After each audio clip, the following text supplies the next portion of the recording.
You don't realize that some of the ways that looks good on the surface is really a trauma response that has been covering up a lot of old wounds that you have. Oh, yeah, this is so true. And this is such a powerful topic. I am so glad that because I had said, let's do another topic. You were like, no, we need to talk about sleeping next to trauma. I'm like, sleeping next to trauma. It reminds me of sleeping next to the enemy. You heard that movie? Yes. In this case, your spouse is not the enemy. No. Trauma, I guess you can say your hidden trauma is the enemy. Yes. Welcome to Journey to Joy Live, a podcast to promote wellness, resilience, and inspire joy. Be empowered to balance your mental, physical, financial, aspirational, and social health while providing mental health awareness and breaking down the stigma of mental illness in the Black community. I'm your host, Dr. It Joy, and I'm here to help you transform life's challenges into opportunities for joy. Let's begin the journey together. Hello, we are in episode 98, Sleeping Next to Trauma. We're not excited about sleeping next to trauma, but I'm excited about being episode 98, How to Love Through the Wounds You Can't See. And I have Kaara Kiddoe here, licensed clinical social worker and co-founder of Authentic Marriages. Hello, Kaara. Hello. Thank you for having me. I'm so excited to be here. Thank you for being here. And so actually, go ahead and introduce more of who you are. Yes. Okay. So I am Kaara Kiddoe, the co-founder of Authentic Marriages. And as a therapist, I specialize in working with individuals with trauma. I do EMDR for that, as well as couples. And so those are my two main specialties. And then my husband and I together, we do couples intensives in person in Atlanta. And we do also couples retreats and couples workshops as well together. And he happens to be a psychiatrist as well. Yeah. Power couple. And we had the luxury of experiencing you guys as one of your retreats with Mocha Moms back in, actually, it was the end of March because it was pretty much what we did for our anniversary. So that was so exciting. Nice. We stayed overnight and it was like a whole day full of stuff. Oh, yeah. Anytime you're doing something, I definitely want to be a part of it. And you want to tell people about your marriage retreats, actually, since we're talking about it? So we have one. The next retreat we have is in South Africa. It will be November 1st to 9th. And so we're super excited. It's going to be 6 days in Cape Town and then 2 days at a safari lodge. And so it's going to be this retreat I feel the most excited about, because it's there's just something about like going back to the motherland that is like almost like a spiritual piece of the retreat, and being there with your spouse and being able to share this like experience together, I think is just going to be amazing. Oh, stop. Now you're getting me having that bug again, because at the marriage retreat, we were just trying to figure out how can we get to South Africa. We're just like on this high, and then now just hearing you talk about it again, so that people will go to celebrationofloveretreat.com. Yep. And all the information is there. And if you need to, talk to us about it, that's one thing that we do is like everybody who comes to the retreat, we always check it. We like to make sure that the people that are at the retreat are there for the right reasons and that we're all in alignment. We all share the same values. And so that's really important for us. It's like no one wants to go abroad with negative energy, right? Yeah. So exactly. we invite people to talk to us, especially if they're interested in the retreat, and we'll set up a consultation for that.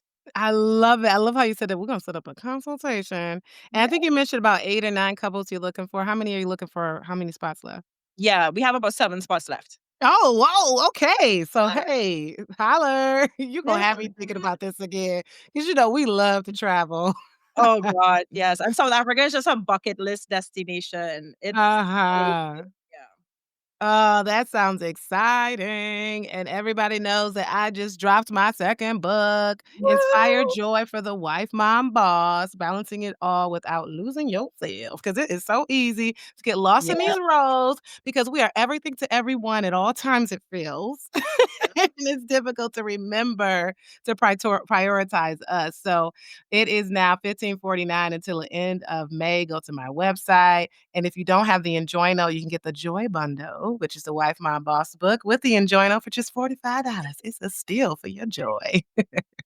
All right, so we about to get into sleeping with trauma. Now, you actually decided, like, you wanted to talk about this. Is this something that you see a lot in, Oh, with your yeah. clients? Yeah, yeah, yeah, yeah, and especially because, like, I think, like, we tend to attract a lot of Black, brown professional couples, Mhm. right? I think a lot of us, what we consider normal growing Yeah. up in environment, we don't realize it's trauma, right? We don't realize, like, our version of normal, wasn't exactly the healthiest, right? Yeah, And so exactly. a lot of us are actually walking around not really even knowing that we're impacted or in any way, shape, or form, especially because you're highly successful, you're career driven, you're super Mhm. smart. So you're the least likely profile to when people think trauma. Yes. Interesting. Yeah. Yes. So it's something basically you're not thinking about yourself because you haven't seen it, and that's the point is that it's insane. Yeah. Dig into what sleeping next to trauma actually really means. How does unhealed pain silently show up in marriages and relationships? Oh, there's a loaded question right here. So let it. Yes, I love this question, because when I think of, like, sleeping next to trauma, the idea is that me, myself, or my spouse, or both of us, like, Mhm. as something that impacts who we are, how we show up. It changes the way that we look at things and we see things, and it impacts the way that we're triggered, right? And Yeah. so lots of us can identify big T trauma. That's what I, think of, like, the big ticket items like physical abuse. Like, everybody knows that that's trauma, right? But we often don't think little t. And little t traumas tend to be those, I almost think of it as like death by a thousand paper cuts, right? Like, there's Mm. wounds, they're really small, but they hurt, right? And Mhm. often overlooked, and we don't think about it, and it never registers in our brain because I wasn't physically abused, I wasn't sexually abused, so therefore I'm good, right? Like, I'm out in the clear. And a lot of times we don't even know what we're sleeping next to because we don't even realize for our own selves what we're carrying. Mm. Like, we legitimately don't realize, right? And so imagine, you're married. And I always say, like, when you get married, you come with your bag and your baggage and Yeah. everything that comes with it. And some of what's in that baggage is trauma. And it's the unseen little things, the death by a thousand paper cuts that we never even acknowledge Yes. that this is something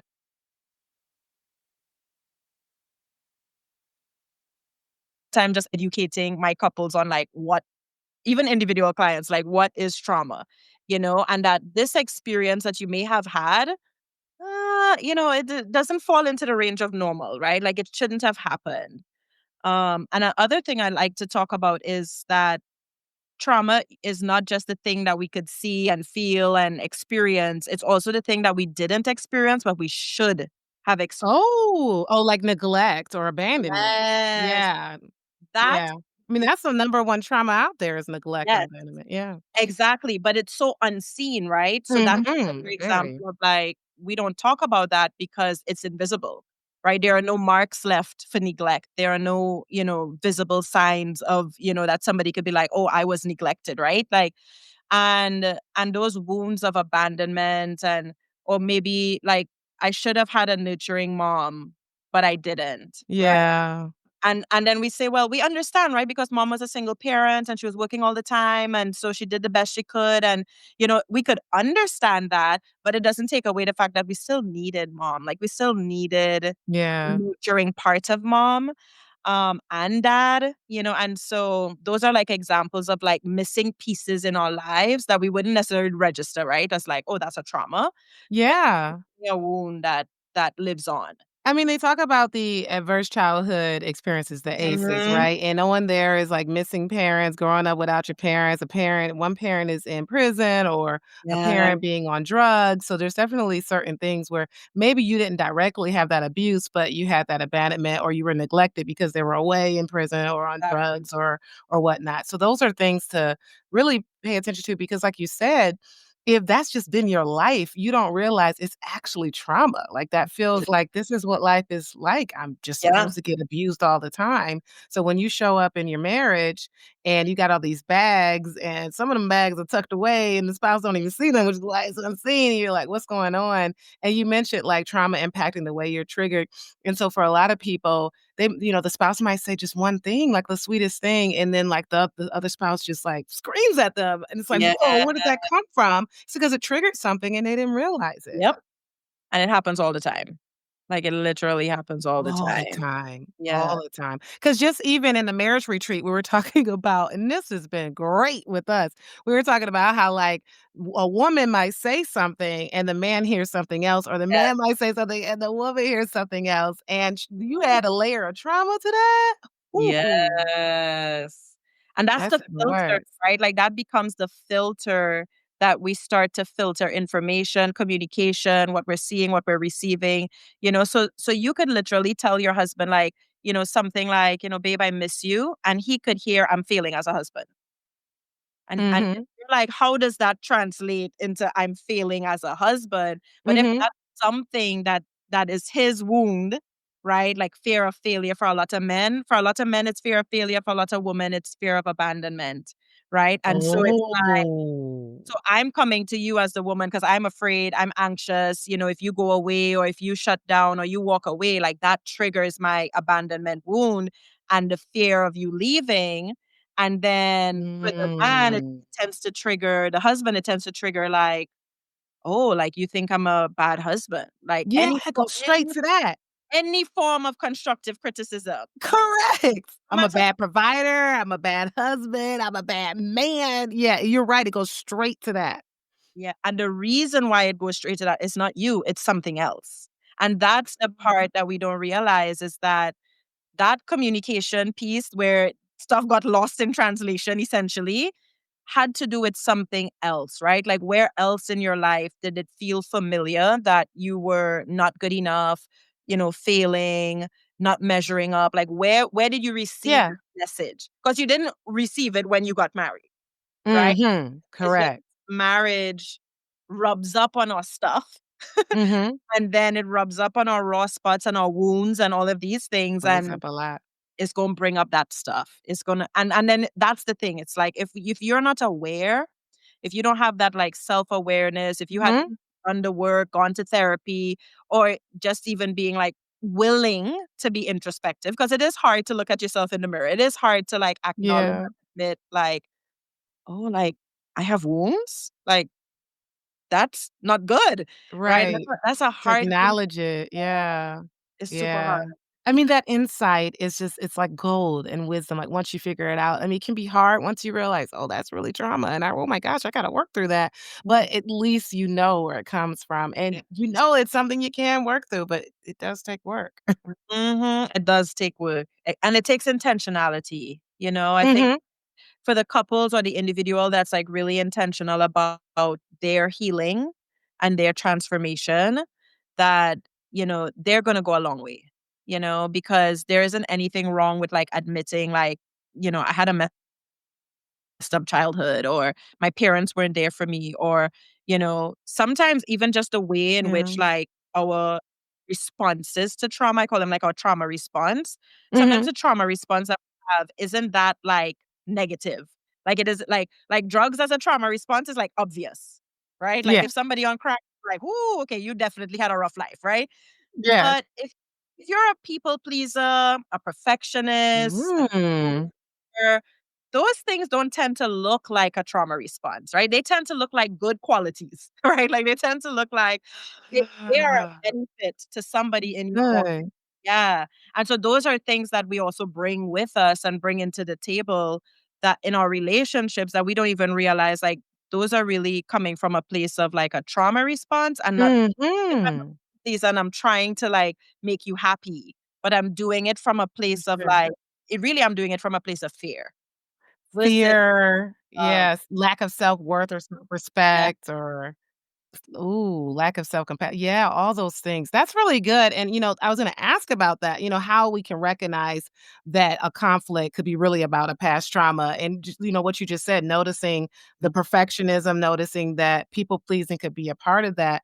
Are there, yeah, other ways that we might if a marriage or a couple gets into a conflict, are there yeah. other ways that we might know it could be about a past trauma and maybe not about the present moment? That's a great question. One thing I would look at is like our triggers, right? Like when I am triggered, how do I respond? If I am having an overreaction to something that might be relatively benign, right? So let's say there's a dish in the sink, right? Or let's say, there's shoes or clothes in the wrong place. And I just want to like break a glass because of it, right? Like I'm just like Yeah, so upset, right? Like I'm yeah, gonna explode into 1,000. That's an overreaction to the problem, good. right? So it's like anytime I feel myself overreacting, you come late, you come home late, you said you were coming home at 7, it's 8, and I just feel this like intense, build up inside of me, pent up, I'm upset, and it just the other person is like, this is a big reaction to Yeah, something like, that's "What?" yeah, like something that's relatively benign. Like that's one, that's how you know you're triggered. And a trigger Mhm, is all tied back into like something else. Right. So the situation might be the dish in the sink, the clothes on the floor, you coming home late. That might be the triggering event that you will want to fuss about, argue about, get into, conflict over. But the underneath of that is usually something deeper. Right. And so I could mhm. give you an example for like my own self, right? Like I remember the dish in the sink was like my trigger. Like that Ooh, would that's be an like, example. Okay. yes, Uh-huh. I was like, hot, right? I was like, and I remember before we got married, like Jared and I got married when we were 25, right? So we were Mhm. young. And I remember before we got married, I was like, this is going to be a problem. I know this is going to be a problem in our relationship, this dish in the sink, right? And years later, I realized like why it would irk the daylights out of me. Like it would just drive me up a wall and it would really make me upset. And then when I sat with myself and I reflected and I thought back, the question to ask yourself is when have I felt what I'm feeling now Mhm. before? When in the past have I felt is this Mm. feeling, is this emotion Yeah, familiar outside of my marriage? that's good. Right? Ooh, that's good. And when I sat with that, I was like, this is what it felt like to live with my mother, who was like a Mm. hoarder. And she was a hoarder because that was part of like her mental illness that she had. And as a child, I didn't really understand like what was like why this was the way it was. So like any type of clutter represented like not feeling safe because what it represented was feeling Ooh. as a child in a situation that I could not escape. And the clutter was the representation of that for me because that's what she would do is like she would hoard stuff, stack things in the Wow. kitchen and it would just make me feel like I want to run away, but I had nowhere to run. And so Yeah. now you leave this dish in the sink, innocent as ever, not So even deep. thinking about it. And then Yeah. my like nervous system gets activated because it's signaling this is not safe. Right? Like, Yes. this is not safe, this doesn't feel safe, and so my husband Mhm. is just doing something very benign, and I'm over here, like, overactivated, like I'm trapped, I'm like, in this feeling or this Yeah. situation where I feel like I can't escape, and that's why I'm overreacting, that's why my expression so sometimes I catch myself and I'm like, "Oh, yeah, that's that part of me that felt that little girl that felt Mhm. she was in a situation that she couldn't, like, get out of, and then I Yeah. breathe and remind myself I'm not that little girl anymore, that I am in a safe relationship. Um, Reminders, yeah. yeah, but it's the overreaction piece of it that gets you to the clue, right? Like, as long as I am having an overreaction to something, that's Mhm. a clue that it's something else. Yes, that's ooh, that's really good, and that's just so deep. So the first step is is there something where there's an overreaction, like, "Whoa, why did you Mhm. react that way?" And then asking yourself, "Is there another time in my life outside my marriage where I felt this feeling?" Yeah. And then, wow, that just went way deep after that. Like, Yes, if yes. somebody just wasn't, like, introspective like that or trying to think back, Right. through and be self-aware, they could never get to that. Yes. Because what the conversation or the argument looked like before this awareness or this awakening that I had in myself was, just like bickering and, why are you leaving the dishes in the sink? And, you're not being considerate and thoughtful of me. And, Mhm. I feel unappreciated and unloved and, these big, deep feelings, right? Coming out over a dish in the sink, right? And then I was able to have a very different conversation with my husband, which was more about me and less about Yes. dish in the sink, right? It was more about, babe, you know what I realized about myself? I realized that this dish in the sink triggers a part of me that causes me to go back into that like little girl feeling trapped and helpless, when I was little and living with a parent that had a severe mental illness and I wasn't taken care of in that situation.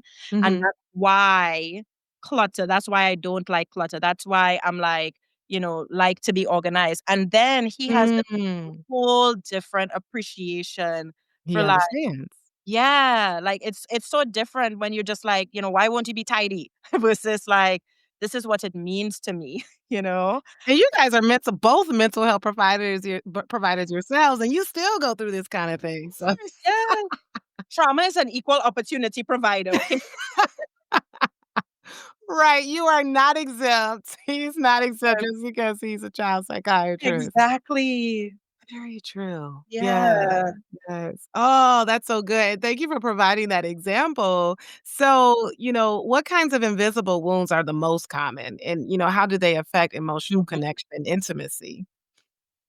Yeah. I would say like what we talked about earlier, like abandonment, number one, right? Yeah. Like that's across the board, right? Like across the board, a lot of us are walking around with abandonment wounds. And the wounds don't necessarily mean that you didn't have like parents. It could Yeah. mean that you had like a conflictual relationship. So you never felt like really safe in that context. It could mean that, one child in the household had special needs or health needs or some way Mm. form was just more needy and you were the child that just you were good, you needed less, right? And so you were overlooked, right? And so because you were overlooked, you also never got that like special attention from your parents. You never got that sense of feeling like, I'm valued, I'm wanted, I'm loved, I'm, you know, considered, like all those little things that end up getting accumulated. So I see abandonment as like a Mhm. big one that almost always like shows up and it ties back into what I call kind of like our irrational fear as a result of that wound. Like we have an irrational fear of being, even if your spouse is safe, even if your spouse is, you guys have a good relationship, it doesn't mean that you don't have that irrational fear that one Gotcha. day, Out of he's gonna trauma. yeah, he's gonna wake up and be like, "Oh, I did the wrong thing," or something, right? Like you carry that like irrational fear. It especially happens in conflict, right? It especially happens like when we get triggered and that conflict cycle kind of spins us out. Like the root of when we spin out is that Yeah. fear of abandonment, right? And the other Mhm. one, as I said, was like that fear of failure. Like, oh, Mm. then and the crazy part is that this fear of failure comes from the most successful people, right? So Oh, yeah. it's not like it's coming from somebody who's like, well, you have reason to believe, right? Like Yeah. you have life examples of failure, right? Yeah. It's like they may not even have like legitimate examples per se of like Mhm. fear of failure, but it shows up, right? But it's like what created this fear of failure tends to be almost the same thing that created like the abandonment wound in the woman, Mm. It's Yeah. much the same root. Like a lot of Mhm. back to our childhood and how we were nurtured, how we were loved, if Mhm. we felt seen as a kid, if we Mhm. felt valued. And then what kids learn is inadvertently, sometimes they learn, well, I'm only loved if I perform, right? So if I do when Oh, I'm playing conditional sports, love. yeah, when I'm playing sports, that's when dad showed up, Oh, right? yeah, that And part. and that Mhm. teaches you like, oh, you have to, like really like that's the only way that You you have to can do love. something in order to be loved, and that's where that yeah. So when you tell your husband, you might just really be making like a benign comment, like, hey, babe, you could have, I would have really appreciate if you fill in the blank, right? And you're just making a relatively benign comment, but it's Yeah. like we don't see the amount of like mental work that they put in to like show up at, Mhm.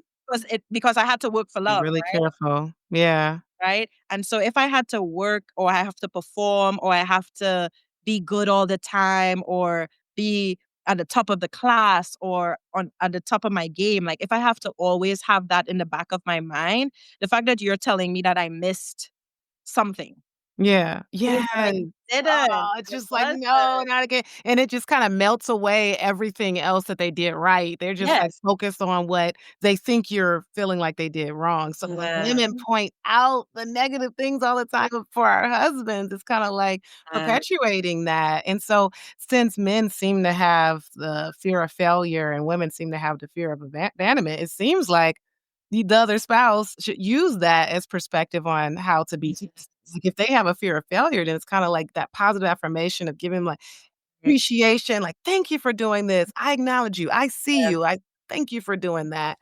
Because a lot of men don't get that and they need it. Yeah, yeah, and it's why words of affirmation tend to be high up on the list Uh-huh. of things that a lot of guys want.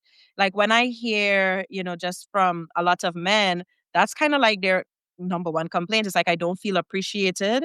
Oh, Like, yeah. I actually hear guys say, like, "I don't feel like my feelings matter," which is interesting because we tend to think that they don't have feelings, right? We tend to think Mm. that they're strong and they're these, They don't feel like safe to express their feelings. yes, and they're also cultured not to, right? Because that's seen as weak or that's seen as soft or that's seen as like, not manly, right? And so we live in a society where men really don't have like space and permission to express their feelings. But the moment they try, the moment they overextend themselves, because it is them overextending themselves if they wake up one morning and Yeah, decide to share with you what they're feeling. And then we don't catch it in a safe way and we miss it. safe way. Like that gonna clam them right back up and be like, "See, like, I already knew. Like, I already knew Mhm. you didn't care to hear anyway, and your reaction just proved to me that Oh, I'm." yeah, and that's you know what? That reminds me of something when you said when they, don't react in a safe way. When a spouse feels comfortable finally to tell you something and, something that they've done or some type of trauma, and your response is, "Why didn't you tell me that before?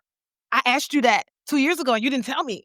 And it's kinda like, "Whoa, whoa, now I don't feel comfortable talking to you. Now I'm really now I'm upset and now I'm shrinking back because I don't feel comfortable telling you more because now you're upset because I actually shared it with you." So that's definitely very important for us as the other Right. spouse, yeah, to provide Yeah. that safe space to allow them, even if you're thinking in your head like, "Ooh, I wish I had known about that." It's kinda Mhm. like depending Yeah. on what the situation is, we really have to be there Yeah. for them. Yeah, exactly, exactly. And we also have to, like, give space and encourage, right? Like, really encourage, like, we have to be a safe place for the other person, right? Like, so I need to be a safe space. It's not just one way. And so it's like we need to be reflective of like, am I a safe place for my husband? Like, am I a safe place for my spouse? Am I a safe place for Yeah. my partner? Right? Like, am I showing up in the way that they need me to show up for them so that they can, have these conversations that are deeper, right? Like Yeah. that's a really vulnerable conversation when you think about it to share whether it's like your past, your traumas, your feelings of your little self as a child growing up and how you felt. That's so vulnerable, right? And it takes so much courage that we need to even be mindful of like, wow, the courage that it took, let's say for my husband to share whatever is on his heart. Like Mhm. I need to see because it might be easy for me, but I might need to see like, wow, like that was like it took a lot for you to say that. Yeah, and be grateful that he finally got to the place where he felt comfortable talking about whatever that thing is, and hopefully it's something that's still in the past and you don't have to worry about it right now. If it's something that he's battling now, hey, you married. Yeah. So you have to deal with it. But like noticing that self-awareness of you is definitely important because if you're like having a stressed out moment and you're anxious about something else and then Mm, their spouse coming at you with this thing, yeah, maybe you have to realize, "Okay, sorry, spouse, I'm dealing with this right now. I can't, be that safe space in this moment." So that's why it is important to recognize when is the time yep. to be able to be that person for them. Self-care is important, all those things. We can be ready. Yeah, absolutely, absolutely. I think that points back to, like each person doing their own work, Each you know? person doing their own work. I mean, once you're in couples therapy, you should already have both your Yeah, own individual therapists. yes, yes. Yeah. So, how can couples start doing the work of healing together? We're starting to get into it, Yeah. especially when one partner is more emotionally aware than the others. We also have that too.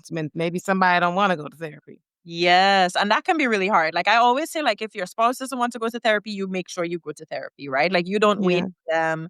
You don't, be like, oh, he doesn't want to go or she doesn't want to go. It's like, no, you show up, you lead by example. If you're the one that you feel like you're aware, you're emotionally aware, then show up like that, right? Like really show Mhm. up like that in the relationship from the sense of like, you know, um, I'm gonna take care of myself, right? And I'm gonna set boundaries. I'm gonna do all these things and I'm gonna lead by example, right? And I'm not gonna wait for you to wake up and start coming Yeah. to the realization, right? Like I'm just gonna do that for me.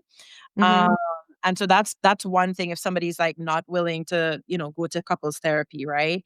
But I And think that's important before you go to the next thing. That's important because even though you feel like you guys need to go together or that person needs to go to deal with their yeah. things, maybe it's something you learn about how to deal with them or that you realize is something you need to change that Yeah. actually makes the marriage better.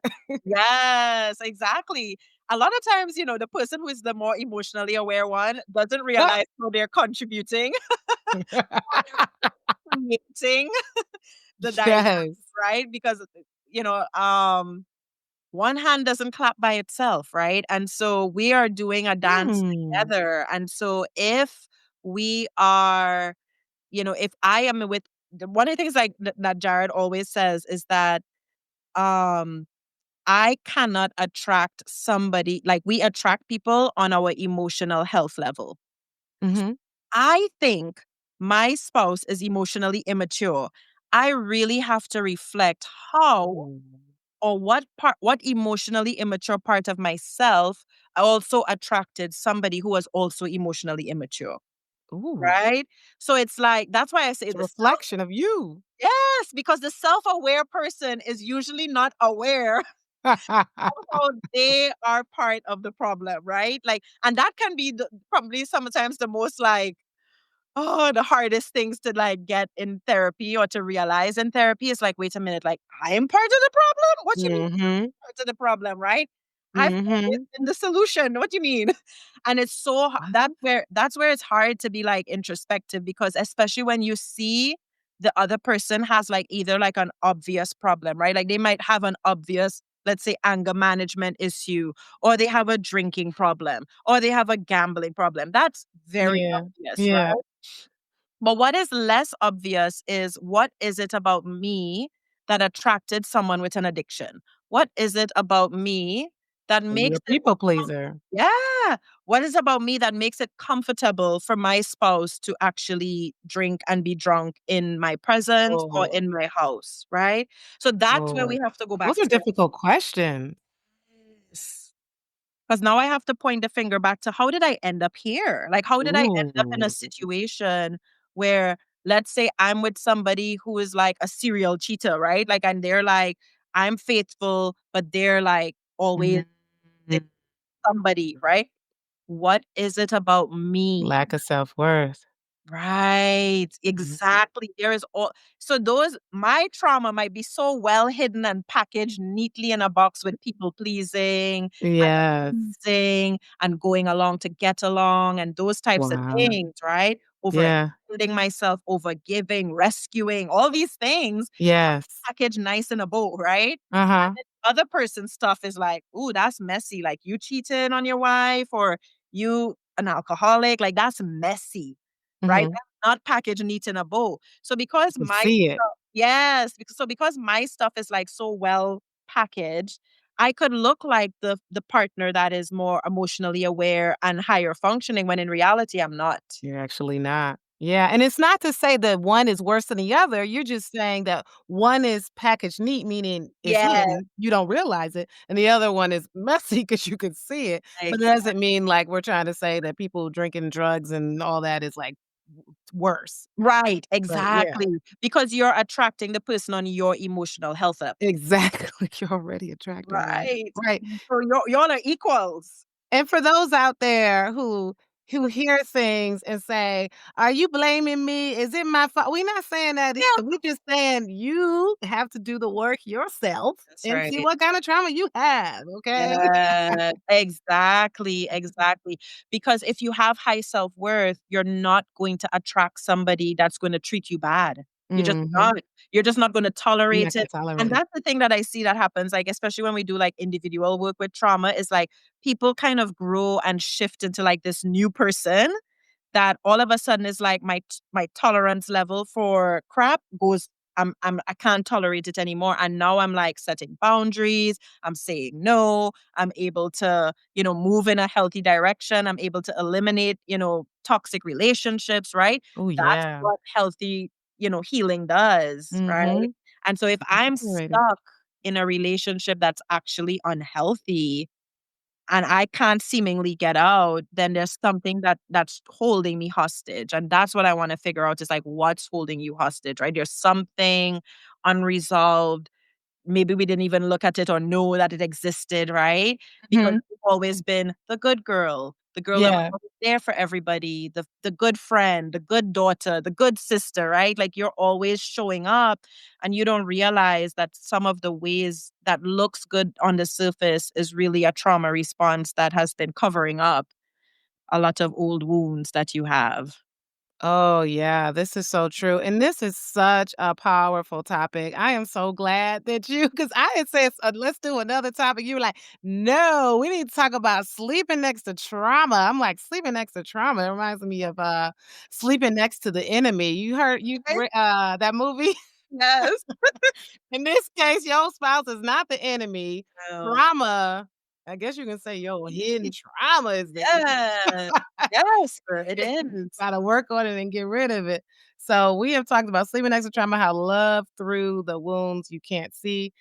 I wish we could talk more and more, but I'm gonna leave with the last question. What has your personal journey to joy been like, Cara? Oh, that's such a great question. I love that question. So for me, I've as a therapist, like I have my own therapist, right?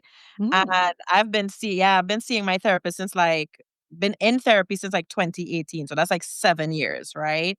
And I one of the things is that I have learned so much about myself through that process and so much healing and every I feel myself like every year I'm growing and growing and growing into the person that I am meant to be and show up as. And, one of the most impactful things I did recently was host a tea party. It sounds so simple, but it was such a big deal for me because I hosted a tea party to share my story with a group of women. Oh, But nice. it was such a vulnerable and risky thing for me because I've always been afraid to share my story for fear of rejection, right? Like that's kind of like comes back Worse. my stuff. And so I had to work really, really hard to just be able to show up and show up without being afraid of being rejected and not letting that fear stop me from showing up, not letting that Yeah. me from shrinking or blending in with the wall or, overcompensating and those types of things. So I Yeah. feel more and more and more like growing into myself and um just learning to show up That's as me. wonderful. If that That's yeah. really good because the fear of rejection, like, you never end up doing things if that's the case, and Yeah.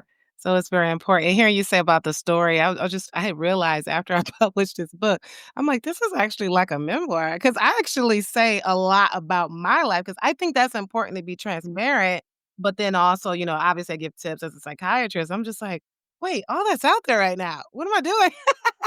And I thought about that after the fact, but you know what? It's okay. It's It is there okay. for people to learn and relate to. Exactly, exactly. You're gonna bless so many lives because of your sharing and because of your authenticity. Thank you. So with that said, go to my website, drenjoylife.com, but you can also go to Amazon. It's $21.99. And there's the Kindle. For those of y'all that don't want to read through a paperback, the Kindle is there on Amazon as well. Any books you want to share, Kaara? I love that. One of my favorite trauma books is Why Am I Like This by Kobe Ooh, Campbell. ooh. That's a really good one. Just like a personal, book any individual, right? Like it's a really great resource. Um, and she's a trauma therapist and really did a great job with that book. That's often one of the first books I recommend to like my individual clients. That's fantastic. I'm going to have you send that to me and I'm going to include that in the show notes. Thank you so much for coming on Journey to Joy Live. Appreciate you. Thank you.